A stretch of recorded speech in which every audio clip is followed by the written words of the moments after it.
Brian and Kenzie in the morning. And Chicago's alternative all day. Q101. It's Brian and Kenzie on Q101. Ahoy! Let's go! We're waking up Chicago. Turn up the radio. It's time to start the show. On Q101 with the morning crew. Ahoy! Let's go! Welcome to the morning show. And it's Monday. This is for Benny in Elmwood Park. Said he needed this to get going this morning. It's all you, bud. Just one of those days where you don't want to wake up. Everybody sucks. You don't really know why, but you want to justify ripping someone's head off. No human contact, and if you interact, your life is on contract. Your best bet is to stay away, mother. It's just one of those days. It's all about the he says, she says bullshit. I think you better quit, let it slip, or you'll be leaving with a fat lip. Well, there you go. Let's go. Give us that proof of life check-in, 312-591-8300, like Benny and Elmwood Park just did. Wanted to hear that Limp Bizkit every Monday. We play that song. And if you're new to the show, we open with that. And then Friday, we do a mashup with Eminem and the Bee Gees. So, that's what we do. Monday, we do this one. Friday, we do that one. Those are the only things we do. That's it. That's it. Other than that, listen. I hope you guys had a great day. Yeah. Just, you might as well go to sleep. Just go back to bed. We don't do anything else. That's it.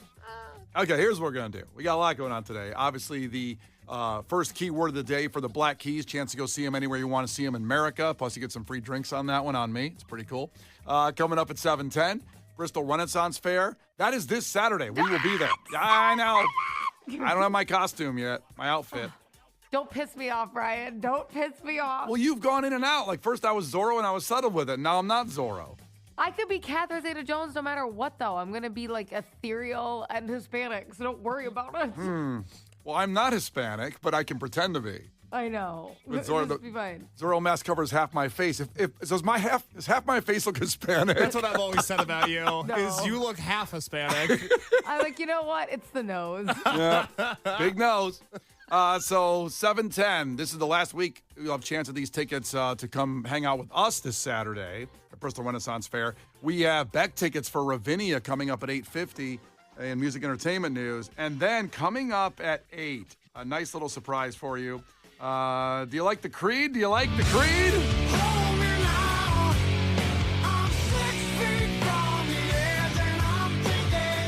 I mean, if you say you don't like Creed, you're just lying and you're jumping on a bandwagon. Well, you're going to act like that's not catchy. Well, Creed and Bizkit, we just played that Bizkit. They've gone through this bizarre arc of loved them both if it was in the late 90s, early 2000s. Then all of a sudden, this shame came with liking Limp Bizkit and Creed for a good, I'd say 16 years. And then you could still do it at your house and your party with your friends, but you would never say out loud, I love Limp Bizkit or I love Creed. And thankfully, we've had this great turnaround where you can openly say in this country of America that you love Limp Bizkit and you love Creed again because they were always good. Something's going on because they're like, one of the streams are out of control and all these jokes about how everybody hates them. We're like, well, someone's listening. Like, that doesn't make any sense. Somebody must have went back. Why did I say I hate them? Why? I mean, they were awesome. Why aren't they still awesome? And now they're awesome again. So it's open.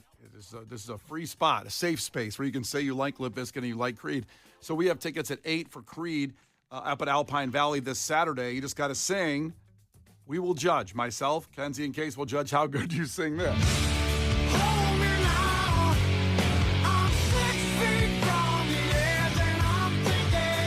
All right, Kenzie, you go. Do it. Hold me now. I'm 6 feet from the edge and I'm thinking. It always sounds like Cher.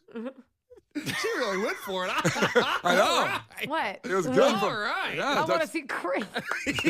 Kenzie, it's a 4-pack of lawn tickets. You can take your whole family. Brian and Kenzie in the morning. And Chicago's alternative all day. Q101. Brian and Kenzie on Q101. It's time for a fact that makes your brain go. You're answering the phone wrong. Let's take you on a journey. It's 2025. Never mind, we're already here. It's 2025. And however you were answering the phone, and I don't know how you answer the phone specifically, But you're doing it wrong in 2025, how you're answering the phone. So, Kenzie, what do you think's going on here wrong? Like how you're answering the phone wrong in 2025? I don't think people answer nicely anymore because we can usually see who's calling. We used to not be able to see who's calling. So you probably pick up like, yeah. You know what I mean? Because it's like, oh, my husband's calling me again. Because my husband, when he goes grocery shopping for the family, calls me 11 times. So I'm like, what? Yeah, Kenzie gave me one of those once. We usually just text all of us. We rarely talk on the phone. And I called Kenzie one time because there was just too much to text and explain it. So I called her and she went, what? I was just thinking about the last time that I called Kenzie, and I was greeted with, what? What do you want? What? What? It's like the F-like duck. Like, quack. Or Mars Attacks. What?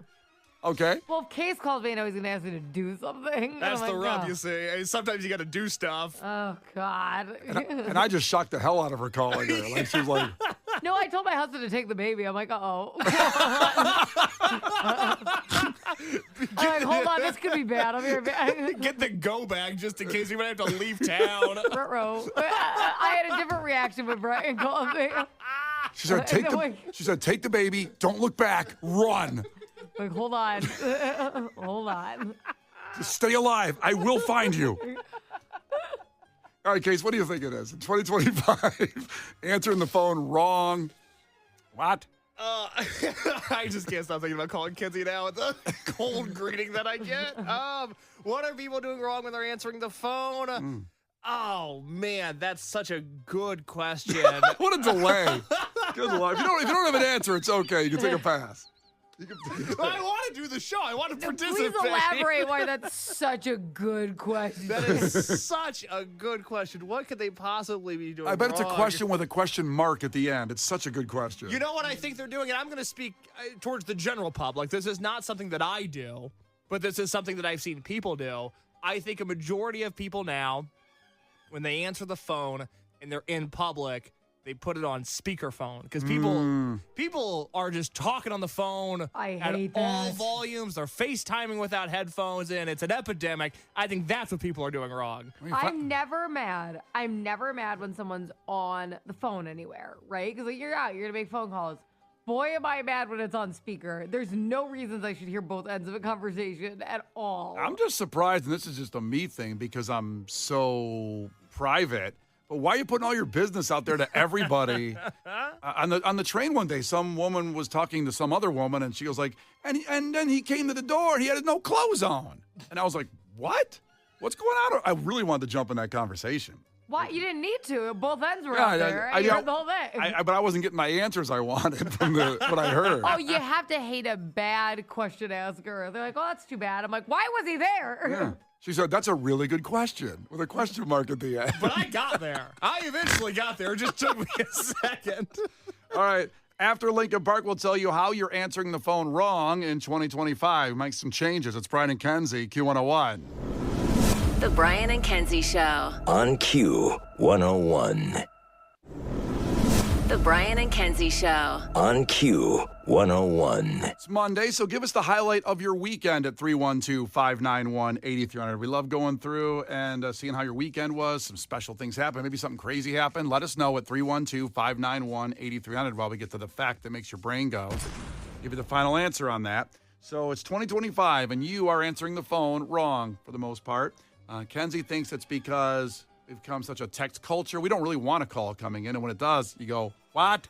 Well, no, because you can see who's calling you. Like, you used to always answer, like, hello, this is the Roman residence. You know, something like that. But, like, now What year was that? You were doing that? 1994? Like, what? Because you can see. Like, I can see his case calling me, and I'm like, oh, God. Yeah, the old days. What? Not when Case called you, but I'm trying to remember what it was. It wasn't star 69. That's how you could get the number if someone called you and hung up or you didn't get it. I think you could star 69 and find out who called you. But I think it blocked your caller ID also. Yeah. Is that that one? One of them did that. Star 69 blocked your number. Yeah. So you could call somebody and get through still if they weren't going to pick Yeah, up. and you wouldn't show up on caller ID. So people used to do that when, like, they wanted to call their ex, like, 100 times in a row because they weren't answering. Like, I'll just block the rest of them. But it's like, I think everybody knows it's probably their ex, like, at that point. But you couldn't prove it. Blocked number. Case thinks it's just everybody's on their speaker or FaceTiming in public. They're doing it wrong that way. They're just all put their business all on the street. Neither of those are correct, but they also are also annoying. This comes from Gen Zers, your people, Case. Oh, no. Gen Zers are answering the phone wrong. This comes from a lot of people working in the business world and interviewing. In fact, one recruiter put this online, and it went viral a little bit, saying, I'm a recruiter. I do tons of phone interviews. Something I've noticed about Gen Z specifically. A lot of them answer the phone and don't say anything because they've never answered a phone before. So I'm calling them about a job. I can just hear them breathing and like the TV in the background, and just like, they just hear that. That's awesome. That's hilarious. They don't say hello. They don't know how to greet anybody because they don't talk, obviously, to anybody. They stay at home all the time. You know? They're in Case's bitch-free zone, his new apartment. Easy now. At home. But they just never were at least taught or grew up to go like, hey, hello, or whatever you do. Hello, this is the Roman residence. Whatever you do. They just pick up and wait for someone to say something, and it's really weird and annoying. And that's a lot of Gen Zers, after this guy posted that, said, yeah, I've noticed that they don't say anything until you say something. When you pick up the phone, you're supposed to greet the person calling you. Which is a lot of pressure. Is it? Yeah. Why? Because you gotta greet them the right way. I feel like I'm spinning plates and tapping shoes over here when somebody calls me. I gotta put on a show. I've learned that I don't say hello anymore. I just, because like Kenzie said, you always know who's calling. I say, sup. As my brother will call, sup, what's up, what's going on? I'll just say, I'm busy. Call me back in 10 minutes. Or that kind of thing. That's how you answer the phone? I've called Brian a couple times, and an accurate replay is he's usually by Harper, and he's like, oh, hold on one second. Hold on. Megan. 1 second, Kenzie. Megan. Okay. And then you hear Mommy. the door shut because he went to the room. It's like a whole thing. He's like, oh, sorry about that. Harper's out, great to get. It's usually how. So like 14 minutes in, you're like, anyway. That's usually how it goes. Megan. Mommy. Oh, God. Lewis. Mom. Mommy. Mama.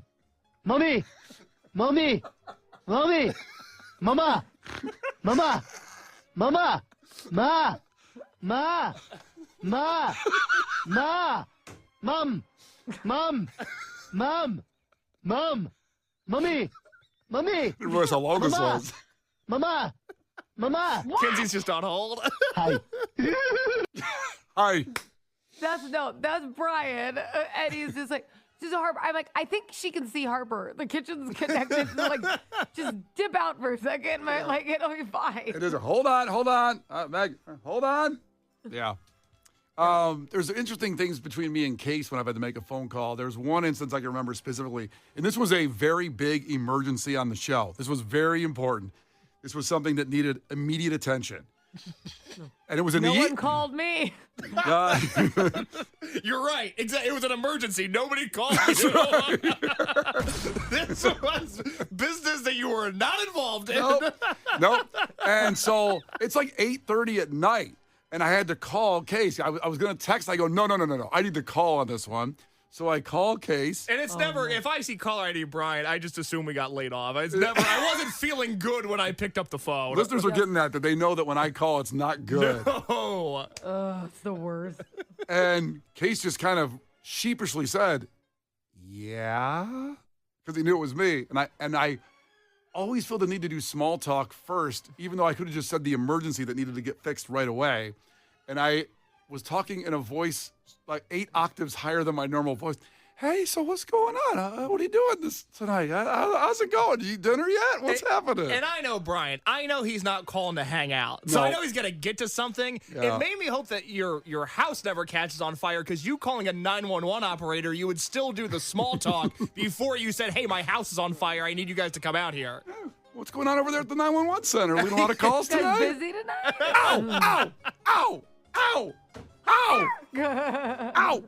On me! So there you go. If you're a Gen Zer, start answering the phone with just a nice hello. Hit him with an ahoy. Everybody loves an ahoy. On ahoy would be great. That's fun. That'd be nice. Not what? What? The Brian and Kenzie Show. Q101. Coming up in sports after the All-American rejects, a lot of goodness with the Cubs and the White Sox over the weekend. And we have a statement from the guy that got beat up by on that golf course fight in Canada by that former hockey player. What do you hear the statement from the guy that got beat up? Bang, bang, bang. I won't play that audio again if you missed it last week. Highlights of your weekend. A lot of people checking in. First, some people checked in like Dodger Boy. Many texts. We're talking about how Gen Z doesn't know how to answer the phone. Brought up *69. *69 was to automatically call back the last person you called. *67 was the one that blocked your number. So Kenzie was talking about people with *67. Your ex would try to get a hold of you. You know, oh, it must be my ex because it's blocked back then. No one cared. It was nice to know if someone was calling you back then, who you were calling. Hey, it's me. Hey, pick up. It's me. Now you push everybody to voicemail. No one picks up the phone for anybody. Give me your mom. I like talking on the phone. Do you? I do.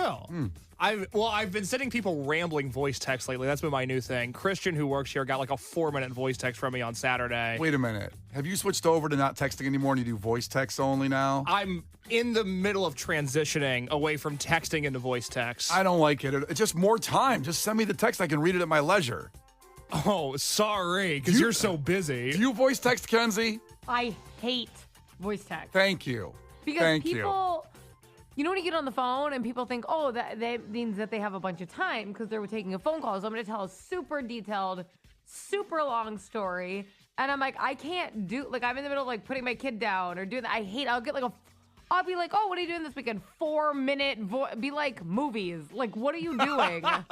I don't have time for this right now. I would have called you, I hate it. Why did that become a thing? Because why don't you just call the person and talk to them then? But sometimes you need to explain things to people, whether it be directions or instructions or what's going to happen, and the voice text is the easiest way to do that. Is that what you were doing to our coworker? Yeah, because I invited her someplace, but I need to explain why I was inviting her and then what to expect once the invitation was sent. But I bet it sounded like Mikey and Swingers. We were like, once again, I knew you were still at the club, so if I'm calling so late, that's why. Once again, my phone number is 312. It was super similar, but it was me. Christian is a woman who works here, but I was explaining to her, I go, we're going to this as friends. This is a friend invite. Oh, no. We're going to hang out as friends. Kenzie, are you hearing this? This is a friendship invitation. It's the first time we're going to hang out as friends. Why is she like on your D so bad? You need to clarify. Why are you talking to her like that? I just didn't want anybody to be confused. Is she not on your D? You know what's funny? As a girl, I feel like I'd always be like, oh, so I'm not attractive enough for you to be that interested in me? Like, trust me, you're my friend. It's like a little mean. Yeah, over-explaining the friendship had to be, ugh. I wanted to make sure everybody was on the same page. We're going to an event tonight. We're going as friends. Clearly. Damn. If there was any chance of anything else, it's not happening. Good Lord. Sorry. Stop the voice to text. Stop it. All right. Other check-ins, highlights of the weekend. Also, Coca-Cola Mike checked in. 1-800-COLLECT still exists if you want to make a collect call to somebody. That's for the call in a prison, I think. I don't know what a collect call is. You don't know what a collect call is? I don't know what a collect call is. You know, Kenzie? I mean, I don't really get it. No, I guess I don't. I was waiting to hear the BS answer, but you just tapped out on it. No, I was thinking about, I've heard of collect calls, but I guess I don't know the definition of why. Wow, this is a generation gap here for sure. So a collect call, back in the day, you had to pay for every phone call. Ugh. Even on the cell phone in the beginning, you had to pay for a call. Every call costs something. So a collect call means the person you're calling will pay. And you would call, and there'd be this operator in the middle. And you say, or it'd be a voice recording, it would record your voice and say, call from, and I would say, Sludge. And then the other person would hear on their end, it would ring. And while it was ringing, the other person was getting the message saying, you have a collect call from Sludge. Do you want to accept? And then and it would say, would you accept the charges? And then they'd have to pay for it? Yes, the other person would pay for it. But how, what determined a collect call from a normal call? Because, again, every call had to be paid for. So on the home phone? If it was long distance or something like that, yeah. Oh, okay. So, but not every phone call costs money. Correct. If it was a local call, you're fine. There was local calls and there was long distance calls. Is that determined by zip code? Yeah. Okay. Yeah. But everybody back then had the local zip code if you were local. If you were not, you were far out. BFE. You're out there. So I got to say, it was nerve-wracking because it would be ringing and you know the other person's getting the message saying, would you accept this call from blank? And you're sitting there waiting, are they going to accept the call or not? Are they going to accept it? And it would take time and it would just build up the time. And then finally... But don't you think every time you dial the phone, you should be the one to pay for it? Like, why should that defer to somebody else? Either you didn't have the money that week or whatever, for whatever reason. Brokey. Any girl got a collect call, she just hung up. Can you He imagine? is not for you. I was going to say, can you imagine Kenzie getting a collect call saying like, yeah, so what are you doing this Saturday? You want to go out? No, not really. I don't think you have money for dinner. So how's that going to work? I would have never accepted a collect call. Wow. Other check-ins, one more worth noting, at least from Jordan and Lockport. I had my bridal shower yesterday. It was a wonderful time, except my future mother-in-law showed up in all white, unhappy face. Oh, well, buckle up. This is going to be a journey. Well, Kenzie answered Jordan, and she said she dramatically went home and changed after saying that she wasn't coming back. She came back wearing all black like it was a funeral. Wow. Fine. The best thing you can do with crazy mother-in-laws is just ignore them completely. Is that going to work? Yeah, like she's walking out of that thinking everyone's going to be upset, but nobody notices her. Then she stomps away. Well, I'm not coming back. I'd be like, good, see you later. And she came back in black. Completely, boop, see you around. She came back like the Undertaker in a long trench coat. I would have said, black's a great color on you, much more slimming, is what I would have said. Ooh. And it's a compliment. Couple more takeaways from the weekend highlights. My girlfriend and I went to our first concert together. They went to the Summer of Loud. That's that show Lauren was at last night. That was a Lauren O'Neill concert, if there ever was one. You had Kill Switch Engage. You had Parkway Drive, I Prevail, and Beartooth. And Lauren was in the pit. Lauren was there. Knocking over like everybody with her big boots. That was a loud show. Yeah, good job. That's so cool. Like he said, me and my girlfriend went like bonding to a show that is that heavy. Like, they're not going to see the Counting Crows. No, you know? they're not. We're going to chun. Finally, Tony checked in. My daughter and I went to the Ren Fair. We'll see you Saturday. We will be there at 11 a.m. This Saturday at the Bristol Renaissance Fair. That's so cool you went and you're going to go again. It was Steampunk weekend last weekend. But we'll be there. We'll give away tickets in just about 10 minutes in Clash with Kenzie. That is on the way. Brian and Kenzie in the morning. And Chicago's alternative all day. Q101.